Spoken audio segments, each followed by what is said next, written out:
क्या आपको भी शनि देव का लेडीज अवतार देखना है क्या? आज तक आपने कभी शनि देव को साड़ी में देखा है? अगर देखा है तो कमेंट करना। तो अभी मैं पूजा कर लूँ, उसके बाद मैं एक ऐसी जगह जाने वाली हूँ जहाँ शनि देव साड़ी पहन के हनुमान जी के चरणों में बैठे हैं।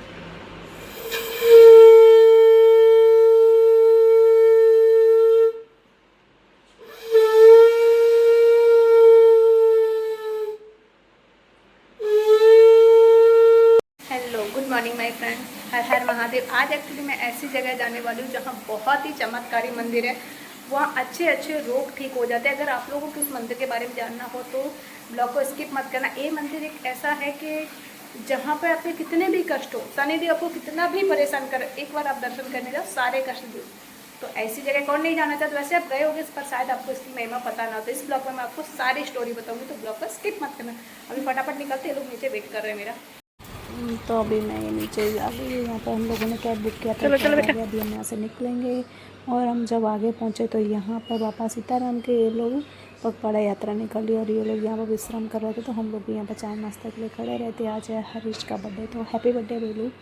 और हम लोग यहाँ पर थोड़ी देर के लिए रुक के चाय नाश्ता करके यहाँ से निकलेंगे, क्योंकि आज ट्रैफिक इतना ज़्यादा मिल रहा है कि इसकी कोई लिमिट नहीं है। हम लोग जब गए थे इतना इतना इतना ज़्यादा ट्रैफिक मिला था। वहाँ जाके क्या होने वाला आगे आपको ब्लॉग में दिखाऊंगी, उसके लिए ब्लॉग को कंटिन्यू देखते रहे।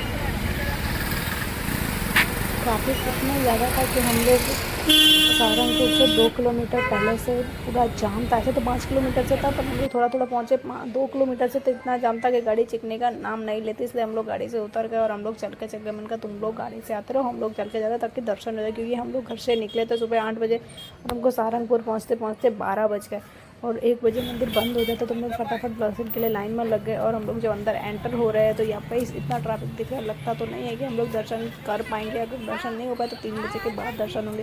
तो देखना आपके लोगों ने दर्शन कितने बजे पहुँचे। तो हम लोग ये सहारनपुर के पीछे वाला जो गेट है उससे एंट्री करें। यहाँ पर पार्किंग बहुत बड़ा और बहुत अमेजिंग बना दिया है। इस मंदिर की एक बहुत ही खास बात है जो मैं आपको आगे बताने वाली हूँ, उसके लिए ब्लॉग को कंटिन्यू करें।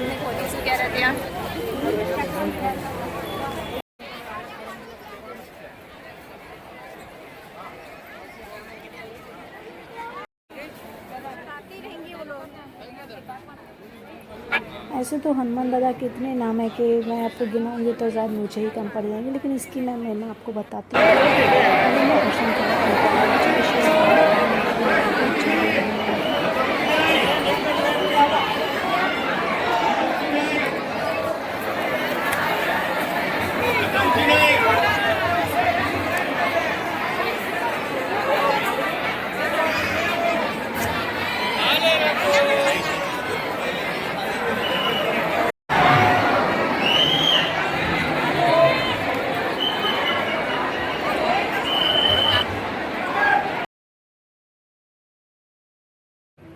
તો જ્યારે હું સારંગપુરમાં હતી તો મેં આના કિરિયાને ફોન કર્યો, અને જ્યારે પણ ફોન કર્યો તરત હાજર થઈ ગયો. તો આપણે આનંદ આવ્યો તો મમ્મીની બોલાટ છે ફ્લાઇટો કરવા દે તો મમ્મી થઈ ગઈ છે.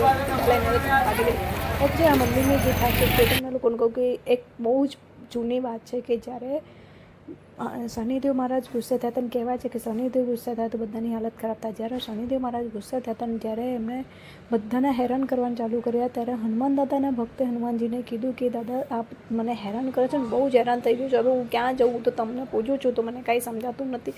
અને ત્યારે હનુમાન દાદા પોતાના ભક્તો માટે શનિદેવ જોડે ઝઘડો કરવા નીકળ્યા.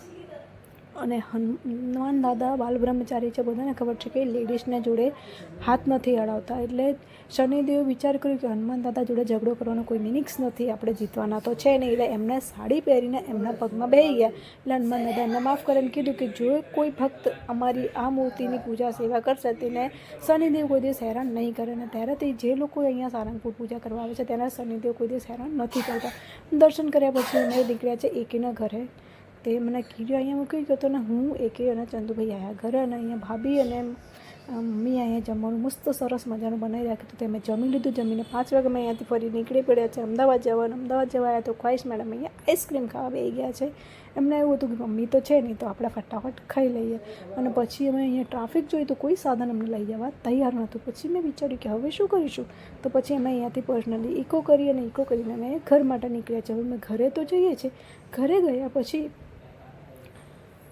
કેટલા વાગે પહોંચીશું અને આ ટ્રાફિકમાં અમે ઘરે પહોંચીશું કે નહીં તે જોવા માટે બ્લોગને સ્કીપ ન, કેમ કે આ બ્લોગની આ જે લાઈન છે ગાડીની 5 કિલોમીટર આગળ અને 5 કિલોમીટર પાછળ સુધી સરખી જ લાઈન છે.